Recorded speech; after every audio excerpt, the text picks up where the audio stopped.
ప్రతిభ ఉన్న నటుడు ఎక్కడ ఉన్నా అవార్డులు ఆ నటుడిని వెతుక్కుంటూ వస్తాయి. ఎన్ని అవరోధాలు ఎదురైనా ధైర్యంగా నిలబడే నటుడిని చూసి కాలం వెనక్కి తగ్గుతుంది అనడంలో ఎటువంటి సందేహం లేదు. దీనికి నిదర్శనమే ఐకాన్ స్టార్ అల్లు అర్జున్. ఈ మాట నేనెందుకంటున్నానంటే, పుష్ప 2 రిలీజ్ టైంలో అల్లు అర్జున్ చూసిన బ్యాడ్ ఫేస్ తన జీవితంలో ఎప్పుడూ చూసి ఉండడు. అప్పుడు జరిగిన రచ్చ అటువంటిది. దేశంలో ఎవరూ ఇంకా మరిచిపోలేదు కూడా.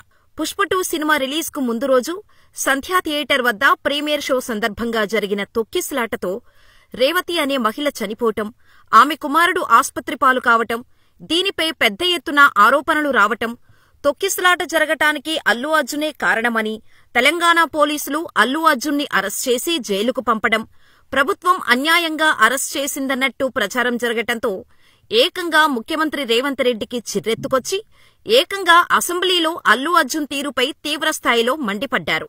ఆ వెంటనే అల్లు అర్జున్ తన ఇంటి వద్దే ప్రెస్ మీట్ పెట్టి కౌంటర్ ఇచ్చారు. ఇలా కొన్ని రోజుల పాటు నడిచిన ఈ ఎపిసోడ్ ఇప్పటికీ ఎవరూ మర్చిపోలేరు. అప్పుడు ఏం జరిగినా, ఎలా జరిగినా ఒకటి మాత్రం నిజం. తెలుగు సినిమా ఖ్యాతిని ప్రపంచం నలుమూలలకు విస్తరింపచేసిన వారిలో ఒకటిగా పుష్ప 2తో అల్లు అర్జున్ ఒకరు. ఇందులో ఎటువంటి సందేహం లేదు. అందుకే అల్లు అర్జున్ ప్రతిభ ముందు వివాదాలు నిలబడలేకపోయాయి. అందుకే అప్పుడు అరెస్ట్ చేసిన వారే ఇప్పుడు పిలిచి మరీ సన్మానిస్తున్నారు.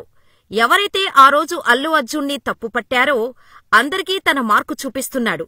ప్రభుత్వం ఎంతో ప్రతిష్టాత్మకంగా తీసుకున్న గద్దర్ అవార్డ్స్లో అల్లు అర్జున్ని ఉత్తమ నటుడు కేటగిరీకి ఎంపిక చేశారు.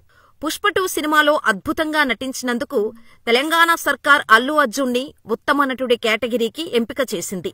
ఇదే ఇప్పుడు ఇండస్ట్రీలో హాట్ టాపిక్గా మారింది. అంతేనా, ఐకాన్ స్టార్ అభిమానులు ఆయన్ను పొగడ్తలతో ముంచెత్తుతున్నారు. నిన్నెవరూ ఎన్ని ఇబ్బందులు పెట్టినా పెట్టవచ్చు, నిన్ను విమర్శించి ఉండవచ్చు, వ్యక్తిగతంగా దూషించి ఉండవచ్చు, కానీ నీ ప్రతిభ విషయంలో మాత్రం నీకు శత్రువులు సైతం సలాం కొట్టాల్సిందే అంటూ ఎలివేషన్స్ ఇస్తున్నారు ఐకాన్ ఫ్యాన్స్. అంతేకాదు, ఈ అంశంపై రేవంత్ రెడ్డిపై కూడా ప్రశంసల వర్షం కురిపిస్తున్నారు.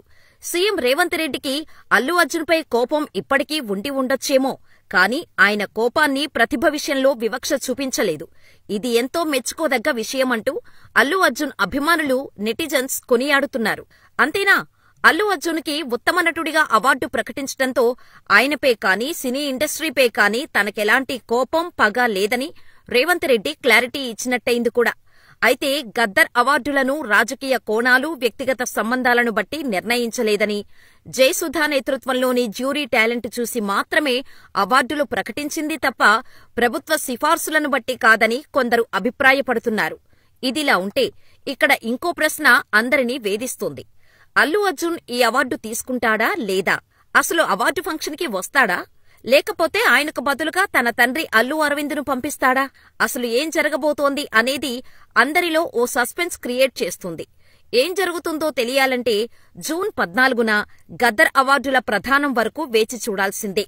ఒకవేళ సీఎం రేవంత్ రెడ్డి, అల్లు అర్జున్ కలిసి ఒకే వేదికపై కనిపిస్తే మాత్రం అటు అల్లు అర్జున్ ఫ్యాన్స్కి, రేవంత్ రెడ్డి ఫ్యాన్స్కి పండగే. అయితే అసెంబ్లీ సాక్షిగా తన క్యారెక్టర్ గురించి ముఖ్యమంత్రి రేవంత్ రెడ్డి చెడుగా మాట్లాడటం అల్లు అర్జున్ ఎంతో బాధపడ్డాడు.